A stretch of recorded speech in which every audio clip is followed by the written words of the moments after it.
What's good?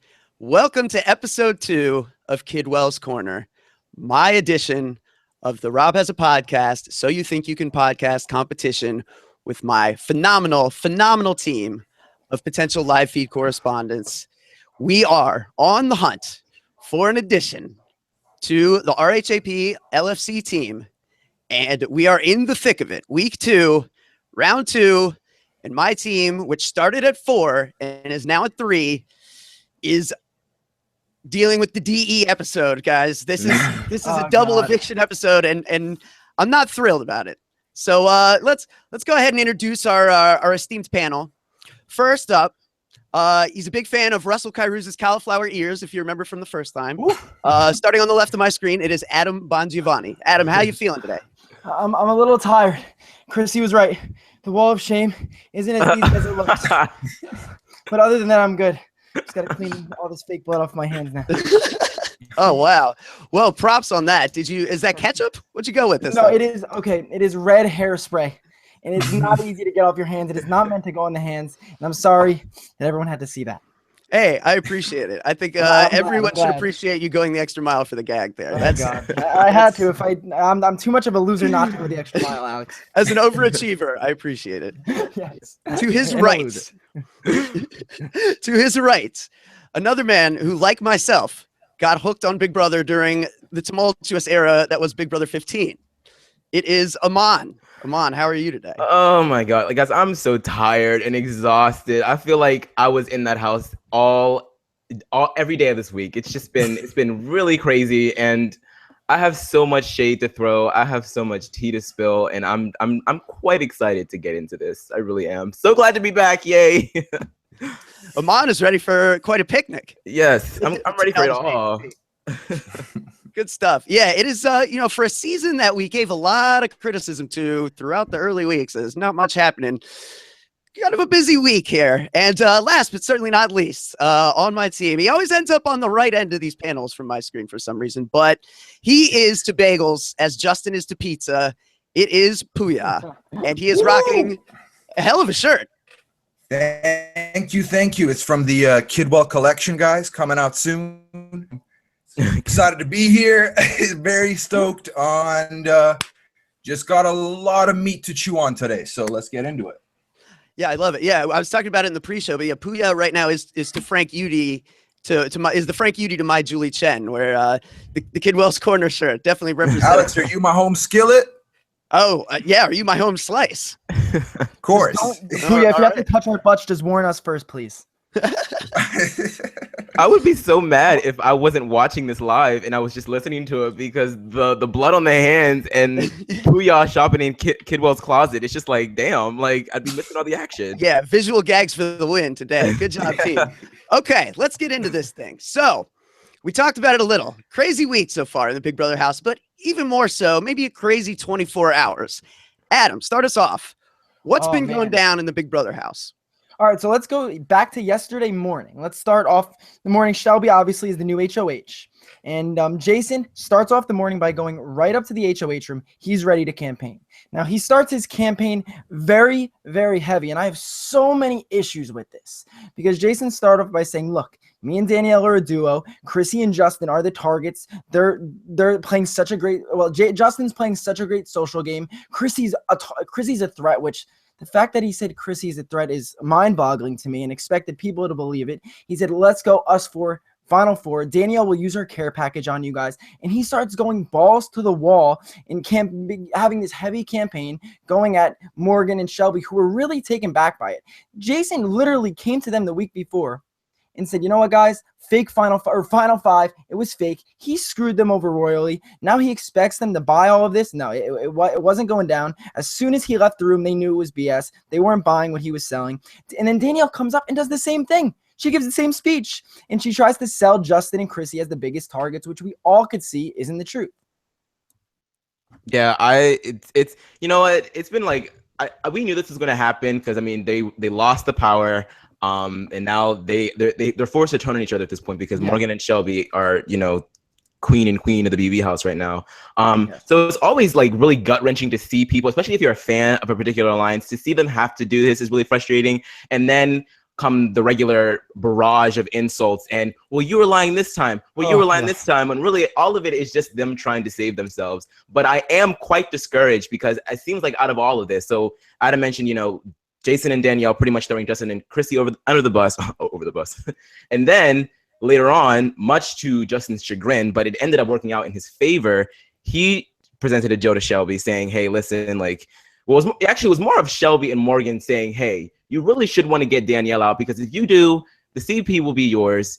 And they want Danielle out because they know that she's a comp piece and they don't think that they can beat her. And it seems like Chrissy doesn't want to do this, but she is with Justin and she is with Jason, and her loyalties have never really been with Danielle. So it seems like out of all of this, Danielle's name has been like number one on everybody's hit list except for her own and for Jason, of course. And it's just like either Danielle wins veto this week, or it really seems like she is in the highest position to go home.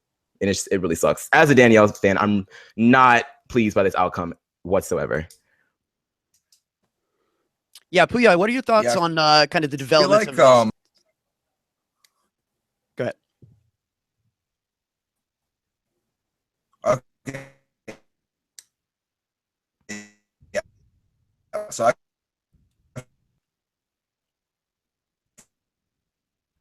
Did we lose Pooya? I feel like Pooya,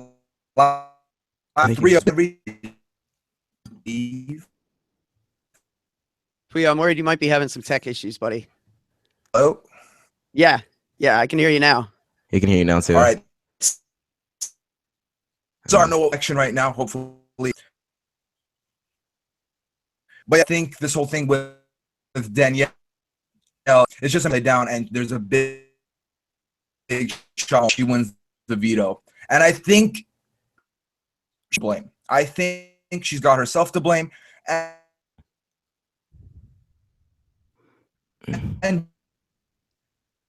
that we're losing you, buddy. Did this shady deal, and then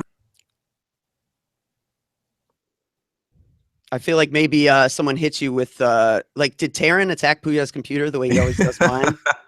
Because this is I've been hacked. Very unfortunate. Yeah.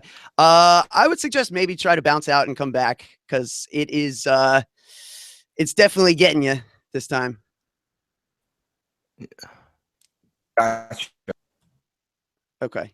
Yeah, very sorry about that, and especially unfortunate because like this is the tough spot for that to happen, man. As someone who's dealt with more than his fair share of internet and camera problems, it's really, really unfortunate, and it's not Pooya's fault. These things happen. Okay. Moving on though, you guys touched on kind of like positions in the house. Aman, you spoke to the fact that really it was Shelby and Whitney who decided they wanted to work with Chrissy and Justin. And Justin, once again, seems to be the beneficiary of other people's decisions and work. Right. What do you make of this? There are so many people that are backing Justin for this, saying like, because I'm like I said before, I'm really haven't been the biggest or the best Justin fan in a while, because he doesn't really play the game. And right now, I don't really see this as strategy on his point. I think that he recognizes the fact that, yes, if Danielle is gone, the CP is his, but I don't think that would have really been a selling point for him until Shelby and Morgan made it one. I think that Shelby and Morgan's backs are up against the wall, so they had to push that to him, and he's accepting it because of the fact that, yes, he does have a few little loose ends with Danielle. He's had that this entire game, whether it be because Danielle didn't pick him over Shane, whether it be because she hasn't really, just shown him what he wants from her. I don't know, but I don't find this a Justin move. I think this is just, hey, this is falling into Justin's lap once again. And if it works, good for him. But I still don't think that people are really going to want to vote for him in the end, because it just seems like it seems like any other game of Big Brother, where it's the end of the show. So people just are doing what they have to instead of working the entire time.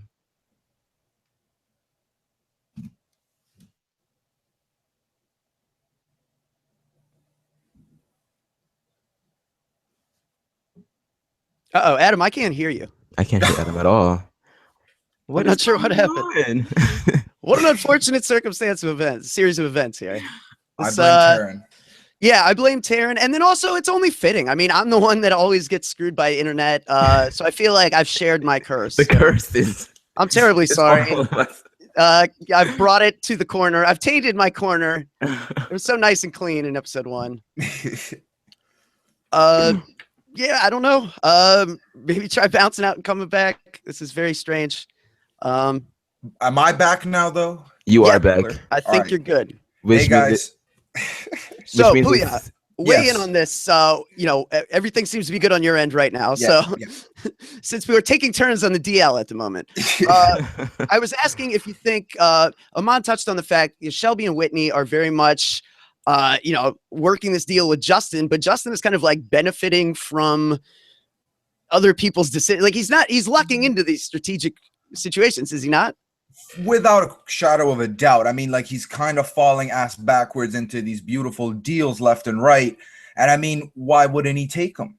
And the thing is, he's not expected to do anything for them. He's legitimately being used as a pawn piece here from this person. Chrissy, yesterday, have a conversation, see how it goes, test the waters out. And he does these little things and they work. And it's because he's so unassuming, because he's not considered this gamer. He's essentially, to me, for this season, he is seen as the complete opposite of Alex, where Alex was not seen as a person, as anyone with any sort of character, specifically from the other side. She was seen as a game bot. And Justin is the opposite. He's not seen as any sort of strategic person. He is seen as a point blank person. So they're just going to use this person to elevate their games. Oh, so they think.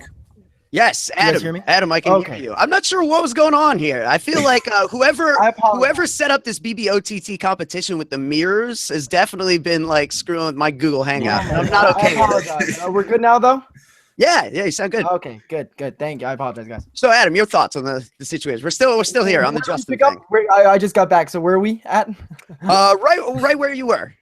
Okay, so I'm gonna go back to what I was saying about Justin, Yes. and I'm proud of Justin. I don't know if you guys are. For the first time, he's recognizing that this is a game and he's ready to play. I know he said he's not going to turn his back on Jason, which I know Jason's really ready to sell Justin and put him under the bus and do what he's got to do.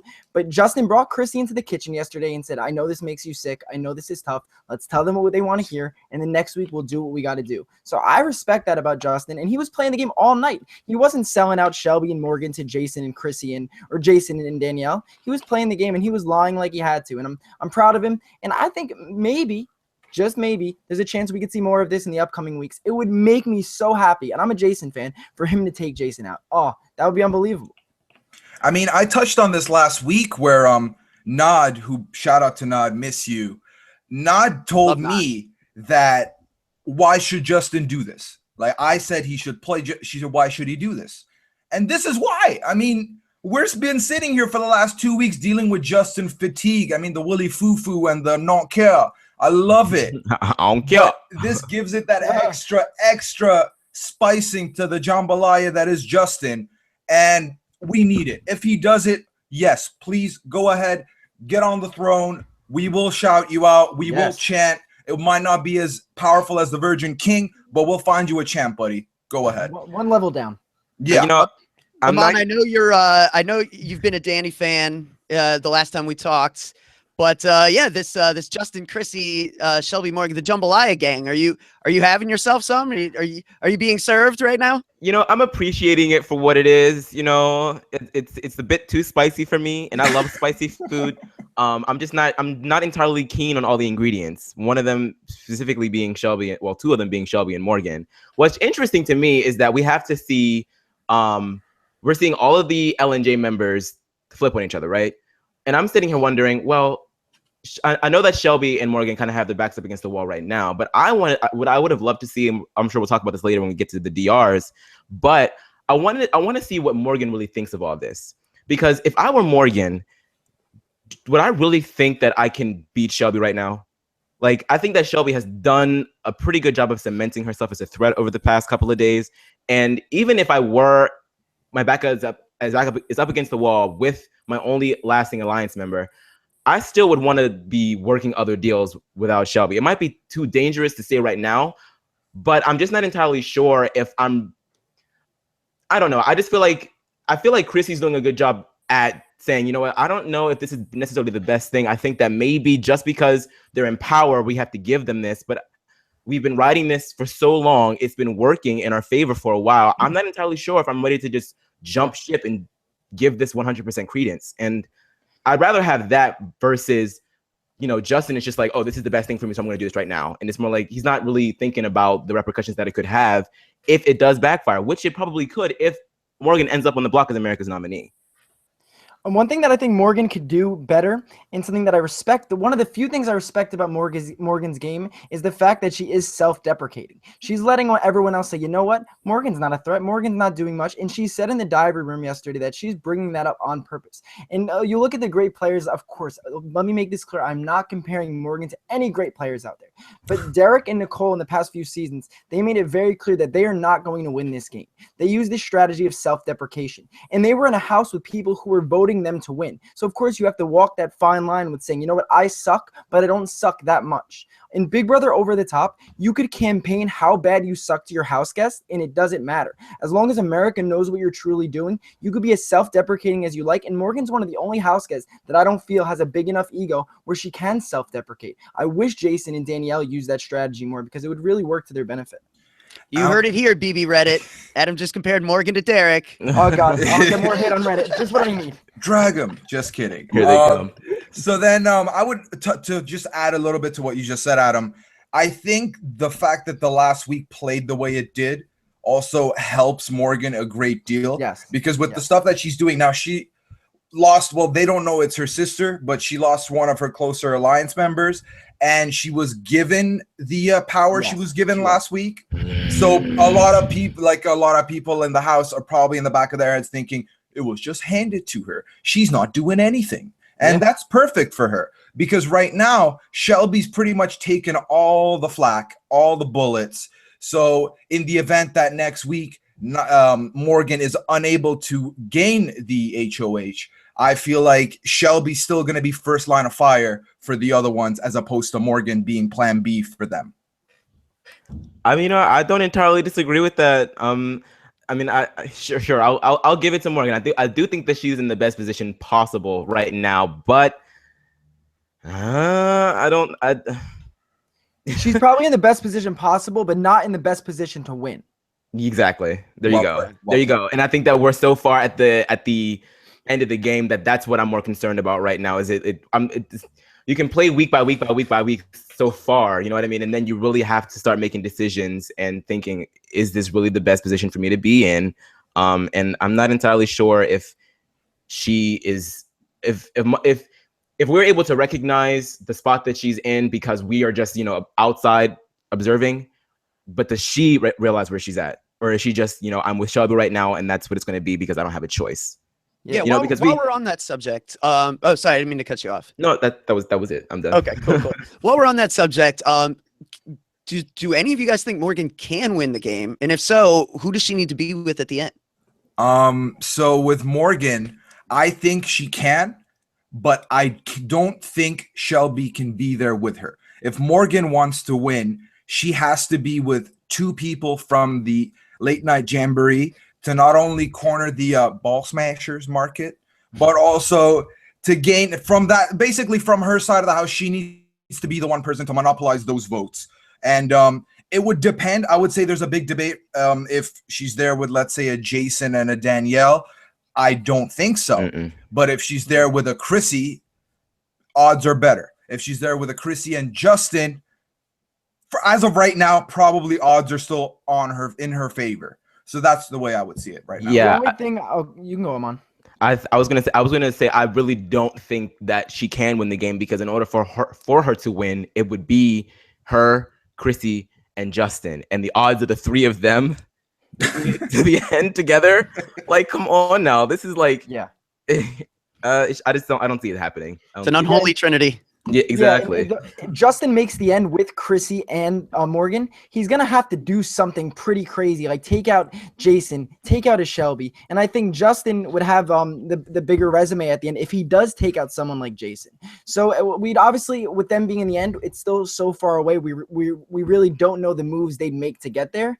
So just based on the game they're playing right now, I think that is the only chance Morgan would have is up against someone like Justin and someone like Chrissy. Yeah. You know what it would really come down to, I think, which is going to be so interesting, because we always see at the end of every season that the last two house guests make these last minute pleas. Like, this is why I think I should win the game. This is my strategy throughout. And I always wonder, to those people that are in the jury, do they actually take that into consideration, or do they already have their minds made up and they're really just waiting for just some kind of confirmation? All they need is one confirmation from the person that they were originally intending on voting for. Does anybody ever really get swayed? And I think that this is a particular situation where you could potentially sway people. I think that America really will be judging what these house guests say at the end of this competition. And so for Morgan, it definitely would have to be Chrissy, because Chrissy can't really explain. She's going to be crying over her hands. Justin, I honestly do not see Justin saying anything that is going to the saddle to fall off. People are going to vote. If people vote for Justin, it's because they were a fan of the piece of song, not because they're a fan of Justin's game. Yeah. So maybe he comes up with a rap for his final speech. Hey, maybe that would be cool. I would like that. I think Morgan too, based on the speech she did this past week, does have that in her arsenal. She does have the power to put together a good case, I believe. So I think, to further your point, Aman, if she's with those two and they would probably bomb their speeches, I think Morgan would prevail in that field. Most definitely. I mean, we already saw that she did a pretty good job with this, with the eviction, or the eviction speech. Yeah. So. And also, don't you guys think that Morgan at the end is saying, look, I played this game with his sister, and I know everyone's going to be like, well, isn't that an advantage? But she also kept it a secret from everyone else. And she used her, if I were her, I would say I used my sister as a meat shield. When she left, I used Shelby as a meat shield. I was using these people and hiding behind them. Imagine if she used that against her own sister, who's a big Big Brother fan. I would respect Morgan so much if she was able to come up with that argument. Listen, oh my God. You just gave me Morgan might have my vote in that case. I would throw it all to Morgan, like, just to hear her throw her sister, because we've been waiting for that this entire time, and now Alex is gone, and it's never gonna come unless that happens. So hey, Morgan, if you hear this, by any sense of telepathy that exists in this world, She got it. She's gonna hear it. do it. Do it. Pooya, if Liz had thrown Julia under the bus, would she have beaten Steve? Oh my God, maybe.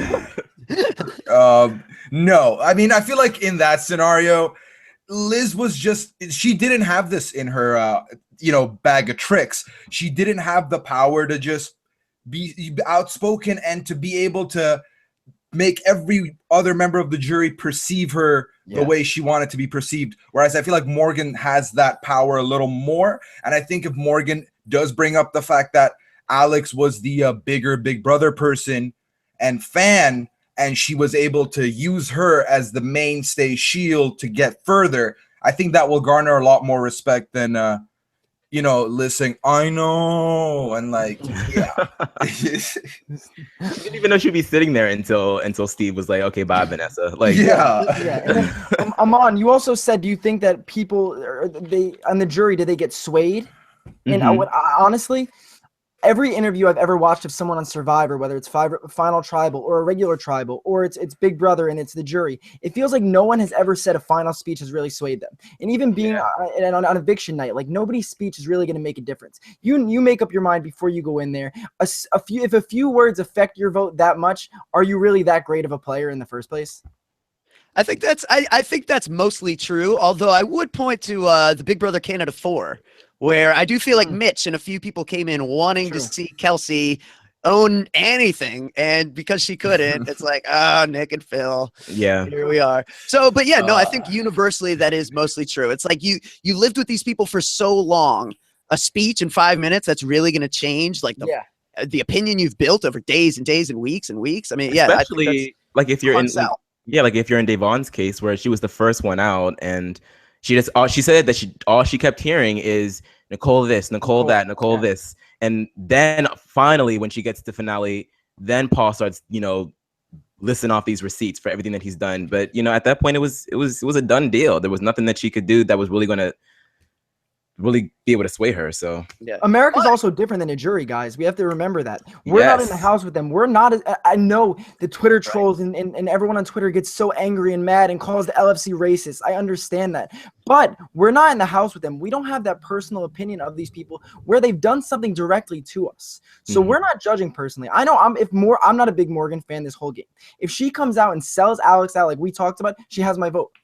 I'm a lot more easily swayed than someone like Paulie Calafiore. I will throw that vote like money, baby. Like it's over. It's a great point, and I definitely think recency bias plays a lot more with the fans than it would for somebody who was in the house. And I definitely agree with you that Paul, I think we would all agree would have won if America was making that decision at the end. So already we know there's a big difference just right there in and of itself.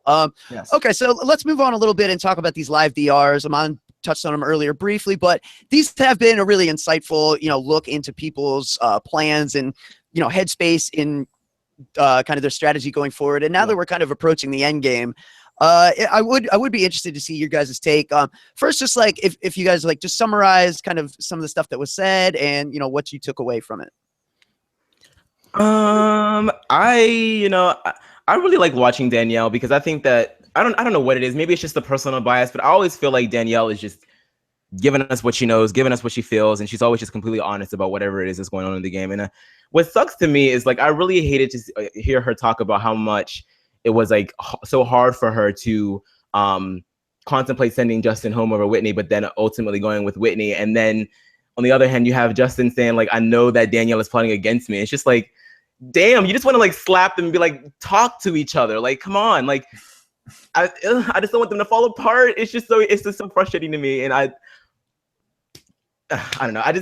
I like Danielle. That's the message that I'm trying to say right now. Yeah, I understand that. And one thing that I've noticed with the live DRs is Morgan and Shelby, it really sticks out to me. So a lot of people, I guess, are going to compare them because they're both a part of the Ball Smashers. They're the only two left. They could go to the end. We don't know. It's unlikely, but they could go to the end together. And one thing that Morgan doesn't have that Shelby has is authenticity. Shelby comes across as this genuinely funny girl, and a part of this game is appealing to America. Morgan comes across as very scripted. She said yesterday, well, I don't know who I want to win the election. We're like, Morgan, we all know you have 8 Make America Great Again hats in your closet. Stop lying to us. It's obvious. Shelby is funny. She's genuine, and she's honest. Morgan, I feel like she called Scott her dad last week. She dad zoned Scott in a diary room. Was wild. That's one thing that Morgan doesn't have. She's not genuine. And Shelby is. Yeah, I think that's a good point. Morgan is the cheerleader. She's got the background of, there is an element of cheerleader pageant culture where to get ahead, you have to be able to say the right thing. Yeah. And does America want you to say the right thing? It seems like no. Maybe America wants you to say the true thing. Go off. If you're pissed and you feel like you've been slighted and you hate these people, go when you were crying before, we saw Morgan. You know what I mean? We hadn't seen this girl this entire time. And the minute that she got put on the block 2 weeks ago and she goes straight to the bathroom and she's crying her eyes out, we're like, oh, who's that? You know what I mean? It's a blonde girl. But you know what? Kudos to Jason for admitting that, or at least placing the blame of the HOH on himself. If I were in Jason's place, I don't think that I would have been able to do that. I really don't, because like you said, you guys talked about it yesterday, about how, to him, it seems like, I made the best time. Now, all of a sudden, she broke the mirror. It's set in the rules that the mirror, if you break it, you should be disqualified. Now, all of a sudden, we have to do it again. And she beat me this time. And it's if I were Jason, I would be seething. And we did see a little bit of that. But I am glad at the same time that he went in the DR and said, listen, I choked. I wasn't thinking correctly. I didn't do what I had to do. I didn't pull out the win. Because we all know that Big Brother is about pulling out those wins when you need to, and he didn't do it, and he owned that. And I think that probably might go a long way with people that are on the fence with him. Do you think that helped him at all, though? From a strategic standpoint, don't you think that by saying, you know what, she beat me fair and square, he's realizing he's not being bitter, and fans are going to recognize that and say, wow, that's not complaining Jason that we've seen this whole time. He's owning up to losing a second time. Yeah, I think to your point, you guys, with the authenticity debate here, I think that's where Jason is shining. Where I think Jason, obviously on the surface, right off the bat, he's fuming. I mean, who wouldn't? It's Yeah. like you were given a touchdown, reverse the decision. And just by the way, guys, American football is not my thing. I'm more of a soccer guy. So I sorry if appreciate that the reference reference. didn't To make be honest. sense. I appreciate the Uh, reference.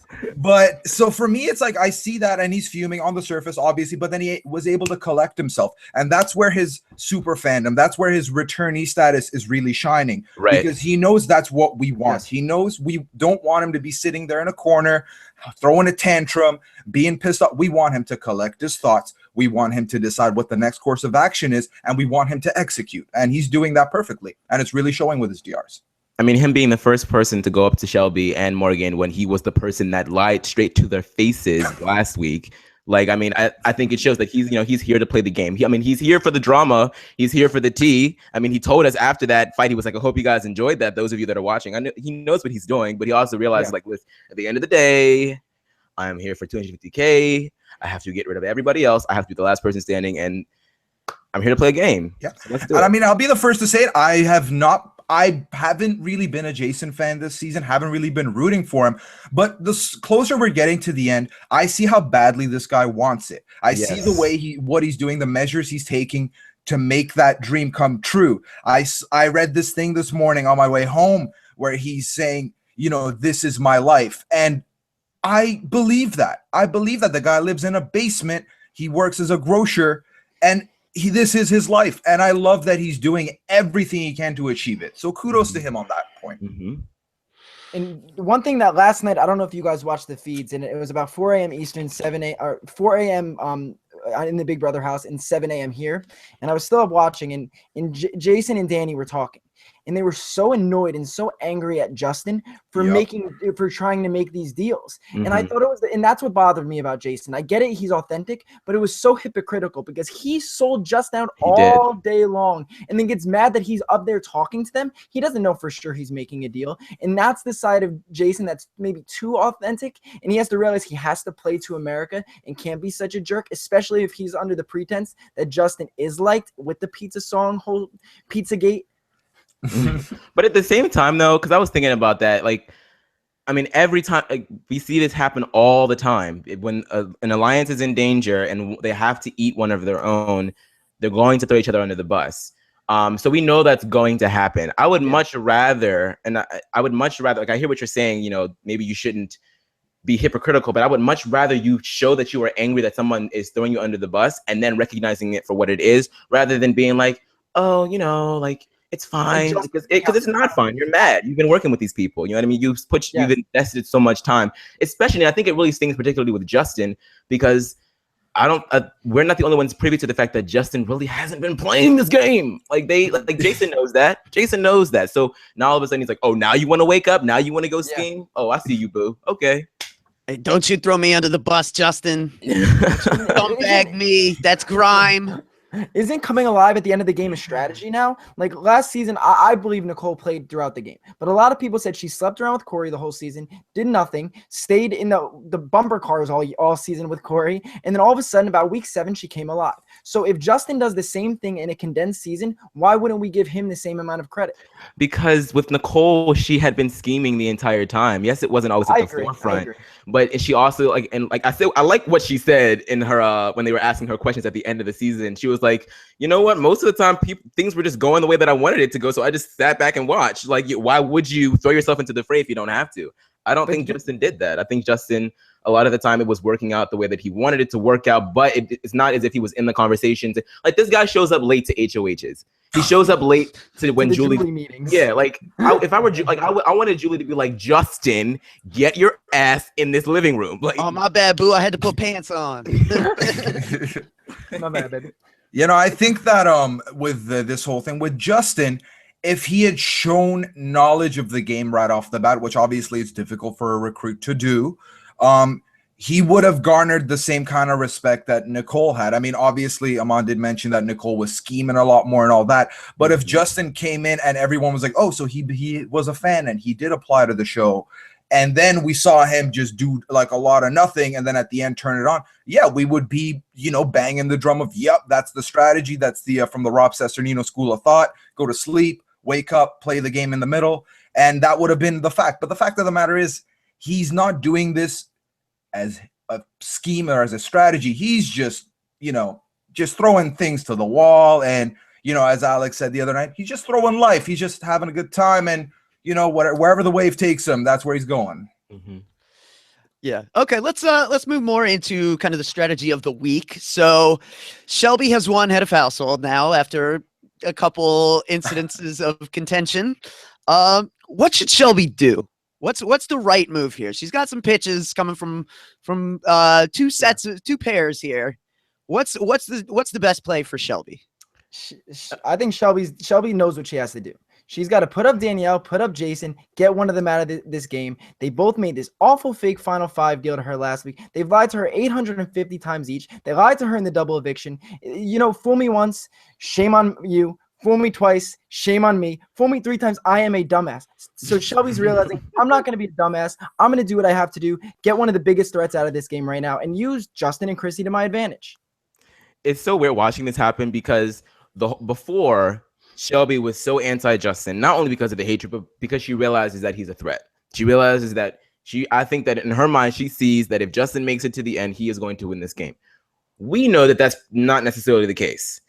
But so to watch her go back on what she's thinking, to me, I'm like, girl, why would you do that? I know that it's going to be, in the long run, better for her, but she doesn't know that. So I'm like, that's kind of weird. And so to see her go to Danielle, it makes me sad in the sense that, oh my God, like you weren't even thinking about this girl until you got into power. But now I know that Danielle could actually win this game. So from that perspective, I know that it's a good decision. So it's like a weird flip-floppy situation for me being a viewer and then watching her go back on what she believes and to do something else. So I don't know. It's weird. Yeah, well, I think Jason had a good point in that he felt like he really thought he was going to be the only one offering deals, right? Like, yeah, he don't like my deals, but I'm the only one who's going to come with one. And Pooya, is Justin woke now? He's shook and he's woke. I mean, like he's realized at this point that, okay, we are not in power. The 4 of us are the sitting ducks in this scenario.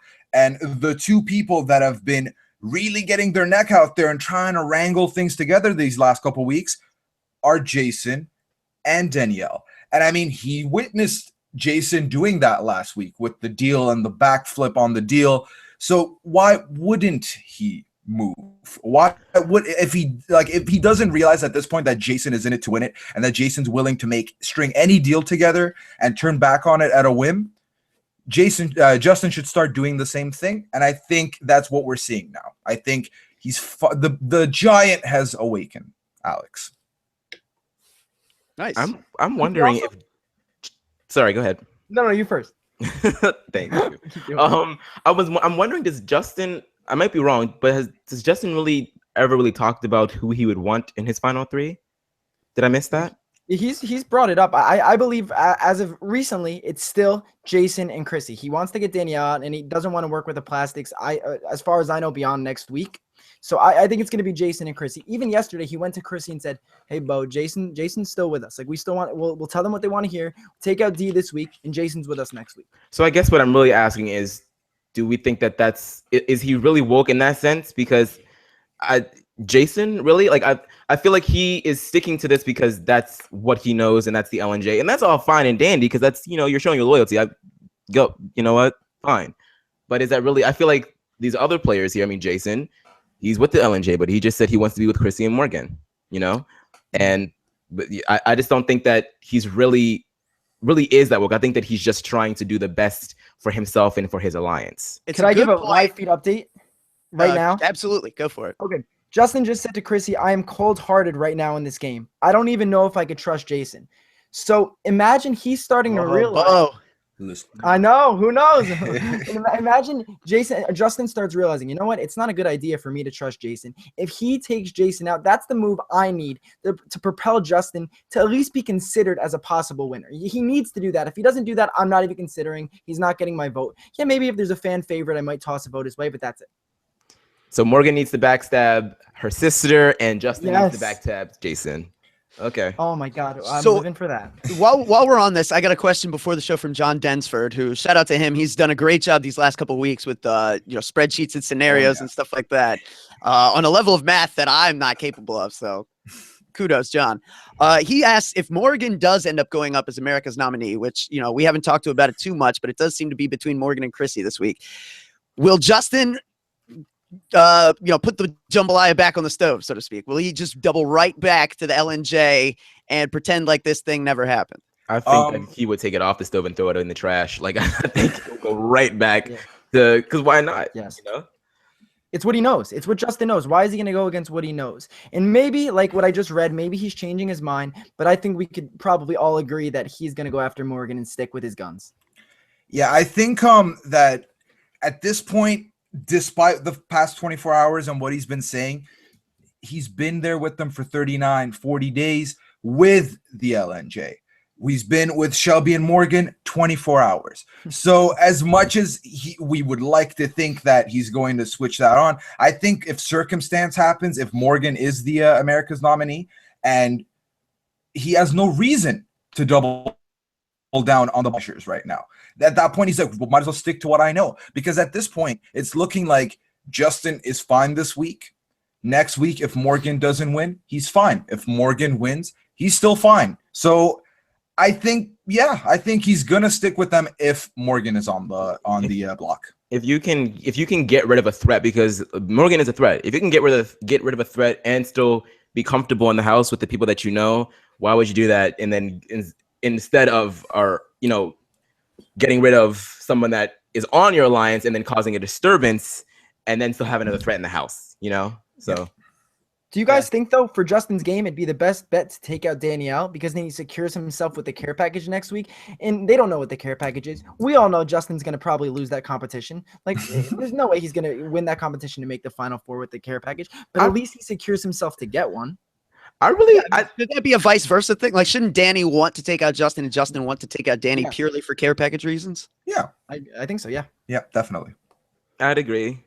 I think that the care package will actually be really easy, Adam. Like, I feel like because it's a care package, because it's supposed to be an advantage. I mean, I'm not saying it's going to be a walk in the park, but I do think that I think Justin has a high chance of winning it, because if they lose and it's like, okay, there was no point. That's a stupid. It's supposed to get progressively better, even though this past one was questionable as all hell. It's just with Justin, I don't know. Like, he has trouble reading the directions sometimes. So, like, I know it could be easy, but we have to remember who we're dealing with here. It's Justin. It's the guy that has a lot of troubles with challenges, and these aren't tough challenges. Yes, he put a puzzle together. Good for him. If it's a pizza creating song competition, he'll be fine. But like, it's got to be in Justin's ballpark for him to succeed with this. Yeah, we talked about this some earlier in the season, and I thought there was maybe more of a chance of failure when I first thought the care package took you from 6 to 4. Yeah. Since it only takes you from 5 to 4, I think I'm inclined to agree with Aman and think that it's going to be something that's very difficult to lose. But to Adam's point, we've seen Justin, production can't help you if you're live on the feeds and you just completely misread a sentence. Let's put it this way. If Justin gets this care package and he loses, I will never vote for him to win this game. Ever. Ever. To further back up Aman's point of it being an easier competition, I would have to kind of go back to BB Can 3 and bring up that when Cindy gets that opportunity to come back, she's put in the vault, and the challenge was, it's been a while, but it was something mathematical. But I remember thinking it is not that difficult. Like, it was not difficult. Oh my God, is she going to make it? It definitely seemed from the beginning, yep, she's going to be back in the house. Mm-hmm. So I think it's one of those things where with these challenges, they're not going to want to see it go to waste. They're going to want to see it prevail. And it's not like Chrissy's going to get it. You know what I mean? It's Justin. So I would, and I'm not saying, I'm not one to, put the tinfoil hat on and say that, they're going to manipulate it to make sure he gets through it. but I think it's gonna be a bit of a walk in the park. Oh, Pooya, I had my tinfoil hat. I had a whole tinfoil line of accessories this week because, listen, I mean, I'm not sure if we're talking about it, but listen, production has been on the weirdest stuff this week, and so I don't know, if you want to talk about production manipulation, I mean, this is an entirely new breed of stuff that we have to kind of. Yeah, maybe up until this week we could have argued that, but I think this week it kind of made it really hard to back production a little bit. So I agree. I just like Big Brother. The only thing I have with that is Big Brother is never a fair game. Like it's a TV show first and a game second. And they're trying to make the best TV show. If one side steamroll the others, they're going to say, okay, we're not going to get as many viewers. Any plastic fans are done watching. And on the online version, that really matters. So, of course, Grodner and her squad of interns, they're going to say, you know what, let's make the best show right now. And I know it sucks. As super fans, we hate seeing people get screwed over. And I know Whitney really got royally screwed in a double eviction based on this twist. But you know what? It's a part of the game. It's a part of the game. And people have went home to twists like this before. Definitely. Go ahead. Yeah, so just really quick. So I think exactly what you said. Entertainment first is on their mind. And just to quickly bring up another another example. BB13, Rachel wins the first HOH of the season by hanging on a banana. Fast forward to the final 6. They make them back into pairs. What is it? Another hang on a banana challenge. Rachel wins it again. Her and Jordan are safe. So yeah, at the end of the day, entertainment will trump fairness, and that's fair because, to be fair, this show's not meant to be fair. Exactly. Well said. Touche. I want to start getting into some listener questions. Before I do, well, actually, kind of along those lines, I have a question that I got earlier before the show from Dan Connolly that I thought was an interesting question and something I hadn't really thought about, but this has been a weird year for double eviction. Like we used to kind of have an idea of what the typical double eviction target looked like, and it was a Big Jeff or a Frank Udy. What's been the most surprising double eviction this year in 2016? We've got Levita, Nikki, Bridget, and Whitney. I think it's Nikki. I think Nikki's the easy answer there. She was going to the end no matter what. And then everything had to go wrong for Nikki for her not to make the end of the game. And look what happened. It went wrong and she got evicted. I would say that none of these double evictions have really been surprising to me because double evictions never go the way that we want them to go. They never do. There's blood on my TV screen because I punch and punch and punch. I just don't understand why this happens. But if I had to choose the one that I guess I'm not the most surprised by, but at least the most pissed off at, would probably have to be Bridget, because I was just like, why? Corey comes alive and wins 2 comps. Yeah, I mean, Levito, she was seen as a bit of a threat in her season, but there were, Nikki, Bridget, and Whitney. I mean, a real murderer's row of Big Brother personalities. I was like, I woke up that morning so excited to taste the next double eviction, and then to fast forward to Bridget walking out of that house, I just. That was supposed to be the downfall of Paulie Calafiore. I remember Twitter was like, Paulie's going home. Everyone turned on him. Somehow, Corey comes out of left fields or from underneath Nicole and actually puts out 2 competition wins. And it's always the person that never wins anything or is like sleeping in the background, and then they come through and you're like, what have you been doing? Jackie. Yeah, right. But that's what makes Big Brother so great. It's unpredictable. We have to give Corey credit that he did win those competitions, and somehow like Nikki got sent home. Whitney, the Morgan won the care package veto. Like, I know it's not fair, but it's Big Brother. You're right. It just sucks. I would say for my money, the Bridget one, not shocking because Rob foretold the fortune there the night before. But for me, the Levito one, because, I mean, and I remember correctly, Maddie wins it, which, again, to your point, what? Maddie wins it? Of course right. She would. Yes. And then she puts Levita up, and Dallas like, what are you doing? Like, well, what are you doing? And then, just to me, that one was the more shocker one. The other ones were kind of like shocking in the sense that it wasn't a big player, but I feel like because they were in succession, the weaker player, or let's say the one that we all expected to make it to the end, it got less and less shocking. Mm-hmm. Yeah. Big fan of Pooya's Dallas Cormier impression there. What are you doing? Shout out to Orissa the Rocket. All right, let's get into some of these questions. Here's a question from Stephen H. Should Jason fans be taking this opportunity to get Danny out by nominating Chrissy, or is that too much of a risk? What do you guys think? I think that's Wow. Is that getting too cute, Aman? nominating Chrissy. Like, Well, should they be down to nominate Chrissy with the idea that it creates the Danny target and helps Jason take out an endgame threat? Or I guess maybe from the other side, like, should Danny be trying to find a way to take out Jason if she wants to win? I think getting rid of Chrissy right now depletes everyone's odds of winning the game. You need to keep her there. I know, and I'm sorry, Ned. I'm so sorry. I know you don't like her, but she has to stay there. That's one down. That is one for you. You know what I mean? So I don't necessarily think that's a good idea. I think that our best bet of keeping both Jason and Danny safe is to put Morgan on the block. If you're interested in them at all, you need to put Morgan on the block. Because even if he comes down, it's just the best chance, you know? Yeah, if Morgan goes up as America's nominee, the two people that have a chance of going home are Morgan and Danielle. So I don't think there's any scenario if Morgan goes up that Jason has even a chance to go home. There's if you put up Chrissy, there could be a split vote in there. If you put up Morgan, there's not going to be a split vote. Mm-hmm. Yeah. While we're there, do you guys think, I mean, we talked about how Morgan is probably in the best position right now, besides maybe Chrissy, to make the final three. Yeah. But do you guys, I think last week you guys said you felt like it was Danielle. At this point, do you think, has Jason overtaken her as the person most likely to win? I think because of this week, because of everything that's transpired, and she's clearly the target of the house, her chances have gone down completely. I do still think that if she wins this veto, though, like if this girl wins another competition, because she has the most right now, it would have been her and Jason would have been tied had Jason not been screwed over.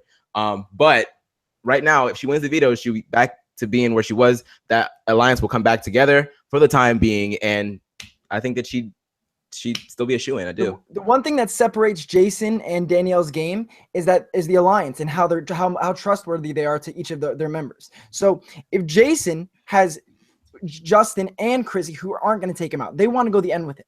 Mm-hmm. Danielle, on the other hand, doesn't have that loyalty. They all want to turn on Danny at some point. So the thing is, I don't think if Danny makes the end, yes, she can win. I don't think anyone's going to want to go to the end with Danny, especially her alliance. I don't think Chrissy, Justin, or Jason will take her to the end. So I do think Jason's the front runner because I think he could actually get there. Yeah, I think Jason benefits from the fact that he's got two people, not counting the last couple hours with what Justin may have been saying, but he's got two people in Chrissy and Justin who are saying that I want Jason at the end with me, whether it's to their detriment, obviously, but they still want him at the end. That's something Danielle doesn't have. Danielle does not have a single person in the house right now that says, I want Danielle in the final three. And that's where Jason has the edge on her right now. Yeah. Okay. Let's take this question from John Densford, the aforementioned John Densford. If America sucks again and nominates Morgan, does Justin still flip and vote out Danny? Oh, we kind of talked about that. Okay.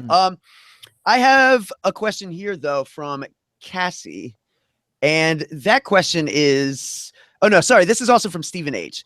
Pooya, what bagel would you give each of the remaining house guests?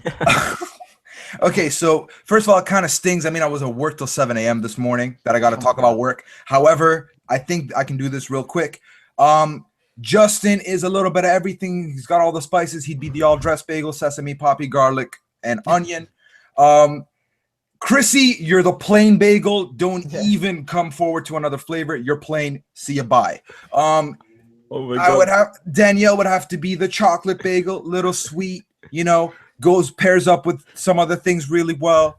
Who else is left? Jason, my God, flavor out the yin yang. Homeboy, you're the lemon and cranberry. And let's see. Shelby. Ooh, Shelby. Something salty. Okay, so we'll go with a savory one. All right, we'll go with a savory one. She is more than meets the eye. Let's go with the garlic. The garlic kind of looks like the plain, but it's got a lot more flavor. And last but not least, Morgan, you're the cinnamon raisin, little bit of spice, little bit of nice. I love it. All right, let's take this question from Kirsten, my buddy Kirsten. Opinions from the panel on Jason Danielle's repeated broken deals. What should they do moving forward? So this is something we kind of like danced around a little bit, but this really is an important question here. Like these guys are their backs are against the ropes. It's a tough spot. Hmm. Got to try something, Yeah. right? I mean, Oh my Aman touched God. on, Big Brother fans, Yeah. if nothing else, the thing we want to see most is people fighting and not giving up when they're down. What can Jason and Danielle try? Even if it might not work, what should they be trying? What I think that sometimes in the Big Brother house, if you're a big liar, if you've gone back on 800 deals just like Jason and Danielle have, less is more. Because if you come at someone with this crazy, ridiculous deal, they're going to say, you know what? They're just lying again. They're coming at me with anything I want to hear. They're telling me everything I want to hear. There's so many holes in this plan. It doesn't make sense. But if Jason and Danielle went up there individually and said, you know what? Less is more. They don't trust me. So let's go on a week-to-week basis. You guys keep me safe this week. Even if you put me up, I'm not going after you next week. I think in the Big Brother has a strategy that should be used if you've gone back on your word, is kind of putting your foot in the door, using the Sandra Diaz Twine method and say, you know what? As long as it's not me, I'm good. I agree with that, but I also think that, rationalizing or normalizing your behavior might work. When you go to Shelby and to Morgan, you say, listen, I did what I did. So have you. We've all done this. We have all gone back on words. Like last week, yes, that was malicious. I was being petty boots. I was Queen Petticoat that day. But we all do it. We had to, because Morgan and Shelby are not angels either. They've done it to them quite a few times as well. So if you bring it at that level, it's let's cut all the BS aside. Let's not use this petty, oh, you do it, I do it. We all know that. So if you just give them bring it to brass tacks and be like, listen, I will keep you safe. I will keep you safe. I swear I will keep you safe. I don't have any other option. There's no reason for me to lie to you because it only hurts me more. I think that Justin or Jason was he was really pushing it. And I agree with you, Adam, that you can't force it, but I think that you should be as persistent as possible. Listen, there's nothing else to lie about, because there really isn't. Yeah, I think they were circumstantially. It was a circumstance that got them to this point where it all came together when they did the fake deal with the F5 thing.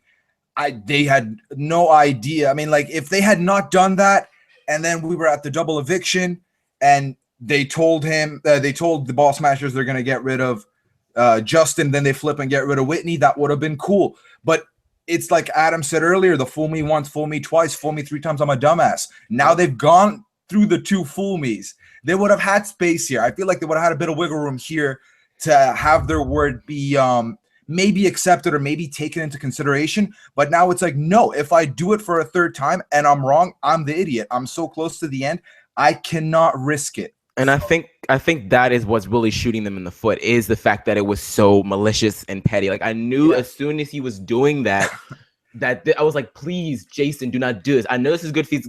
I retweeted that. I put the entire argument on Twitter because it was delicious. It was great to see. Let's not lie. But at the same time, at the beginning, I put a disclaimer on that. I was like, this makes everybody look bad. And whereas even if you did lie to them and present a Final 5 deal and it was actually something that you were considering and you just had to go back on it, that would have been a lot better. But you made it this personal attack. And I think that's what's really making Shelby's mad. It's not because she doesn't want to listen to deals. She doesn't want to listen to you. She's mad at you.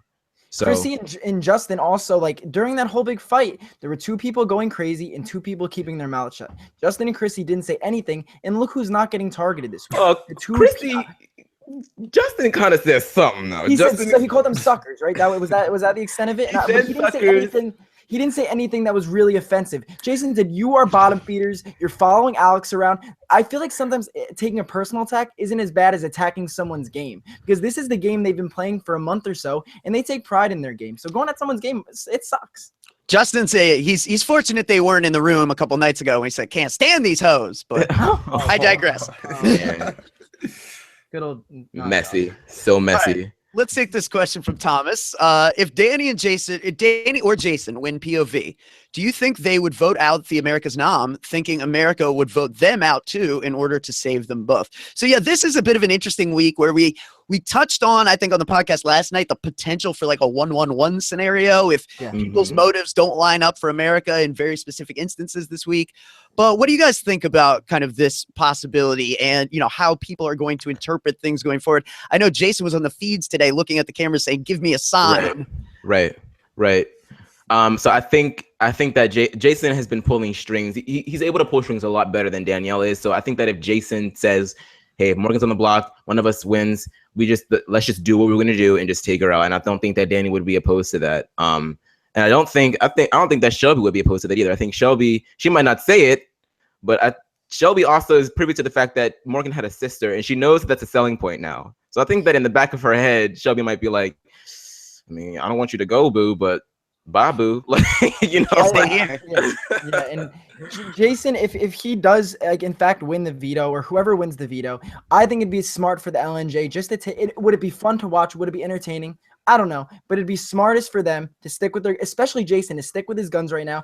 Everyone's taking him to the finals. Why not stick with the people who are taking you to the end? And also with Shelby, I hope she's evolved so far. She's realized that, you know what, Justin's not a threat. Jason and Danielle are. Why am I going to take out Justin? I respect that she's evolving as the game goes along. If she could say, you know what, if Morgan's not here, I'm the only person on the other side. Somebody's going to have to use me as a number when they turn on each other. So Shelby could play that card, and that would definitely benefit her in the game. Mm-hmm. Yeah, I think Shelby would have to come to that conclusion and understand that I need to monopolize the ball smashers vote at the end, and that for that to happen, Morgan would have to go. Now, what do I think that she wants Morgan to go on her HOH after everything the two of them went through the last week? Definitely not. But I think in the back of her head, either she has realized it or will realize it in the days to come that, Morgan at the end for me, no bueno. So yeah, that's what I think would actually make the. I mean, yeah, it's be predictable that Morgan goes home, but I think it would make it even more entertaining because it's like Shelby complained so much about how her last HOH got completely taken from her. For it to happen again, ouch!